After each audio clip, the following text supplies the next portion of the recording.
Hi friends, welcome to our channel నేస్తం vlogs. ఈరోజు మన రెసిపీ చాలా సింపుల్ అండ్ ఈజీగా అయిపోయే స్వీట్ సేమియా కేసరి.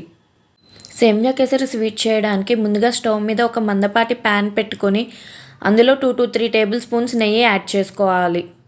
నెయ్యి వేడయ్యాక అందులో కొద్దిగా జీడిపప్పు, కొద్దిగా కిస్మిస్ వేసుకుని బాగా వేయించుకోవాలి. మీకు నచ్చితే ఎండు కొబ్బరి, బాదం పప్పులు కూడా వేసుకోవచ్చండి. అండ్ ఈ జీడిపప్పు, కిస్మిస్ బాగా దోరగా వేగి మంచి గోల్డెన్ బ్రౌన్ కలర్ వచ్చాక తీసి పక్కన పెట్టుకోవాలి. ఇప్పుడు అదే ప్యాన్లో ఇంకో స్పూన్ నెయ్యి వేసుకుని నెయ్యి వేడయ్యాక 1 కప్పు సేమియా తీసుకొని బాగా దోరగా వేయించుకోవాలి.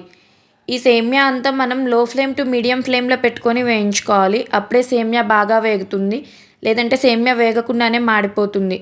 మనకి సేమియా కేసరికి మంచి టెక్స్చర్ అండ్ టేస్ట్ ఈ సేమియా వేయించుకునే దాన్ని బట్టే వస్తుంది. సేమియా మంచి గోల్డెన్ బ్రౌన్ కలర్ వచ్చేదాకా వేయించుకొని తీసి పక్కన పెట్టుకోవాలి. ఇప్పుడు మనం అదే ప్యాన్లో ఏ కప్పుతో అయితే సేమియా తీసుకున్నామో అదే కప్పుతో 2 కప్పుల వాటర్ తీసుకొని బాగా మరిగించుకోవాలి.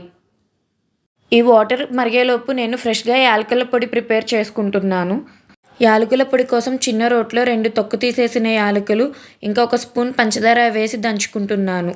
పంచదార వేయడం వల్ల యాలకుల పొడి ఈజీగా మెత్తగా నలుగుతుంది. ఆల్రెడీ ప్రిపేర్ చేసిన యాలకుల పొడి అయినా యూస్ చేసుకోవచ్చు, బట్ ఇలా మనం ఫ్రెష్గా ప్రిపేర్ చేసుకోవడం వల్ల ఆ స్మెల్ అండ్ ఫ్లేవర్ చాలా బాగుంటుంది. ఈలోపు మనకి వాటర్ కూడా మరిగిపోయినాయండి. ఇప్పుడు ఇందులో మనము ముందుగా వేయించి పెట్టుకున్న సేమియా తీసుకొని వేసుకోవాలి. ఇప్పుడు ఈ సేమియాని మధ్య మధ్యలో కలుపుకుంటూ బాగా మెత్తగా ఉడికించుకోవాలి. మనకి సేమియా ఉడికిందో లేదో తెలియాలంటే సేమియాని మన వేళ్ళతో కట్ చేస్తే ఇలా సాఫ్ట్గా ఈజీగా 2 ముక్కలుగా బ్రేక్ అయిందంటే సేమియా బాగా మెత్తగా ఉడికిపోయినట్టే.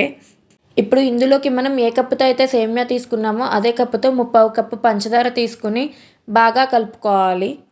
మీరు స్వీట్ తక్కువ తినేవాళ్ళైతే మీ టేస్ట్కు తగ్గట్టు పంచదార కొంచెం తగ్గించి తీసుకోండి. పంచదార అంతా కరిగి పాకం రావడం స్టార్ట్ అయ్యాక సేమియాని అందులో ఒక 3-4 మినిట్స్ ఉడికించాలి. అప్పుడు ఆ పాకం అంతా మన సేమియాకి బాగా పడుతుంది.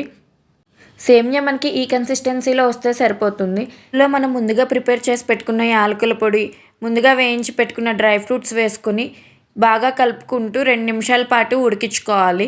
అప్పుడు ఆ యాలకుల పొడి ఫ్లేవర్ అంతా మన సేమియాకి బాగా పడుతుంది. 2 నిమిషాల తర్వాత స్టవ్ ఆఫ్ చేసుకొని సేమియాని మనం సర్వింగ్ బౌల్లోకి తీసుకోవడమే. చాలా సింపుల్ అండ్ ఈజీ సేమియా కేసరి స్వీట్ రెడీ అయిపోయిందండి. అండ్ మనం ఈ సేమియాని ముందుగానే నెయ్యిలో వేయించడం వల్ల ఇది చల్లారిపోయిన తర్వాత కూడా ముద్దలా అవ్వకుండా పొడి పొడిలాడుతూ ఉంటుంది. నా రెసిపీ కనుక మీకు నచ్చినట్లయితే ప్లీజ్ లైక్ చేయండి, మీ ఫ్రెండ్స్ అండ్ ఫ్యామిలీకి షేర్ చేయండి. అండ్ మీకు ఎలా కుదిరిందో కమెంట్స్లో చెప్పండి. And please subscribe to our channel నేస్తం వ్లాగ్స్.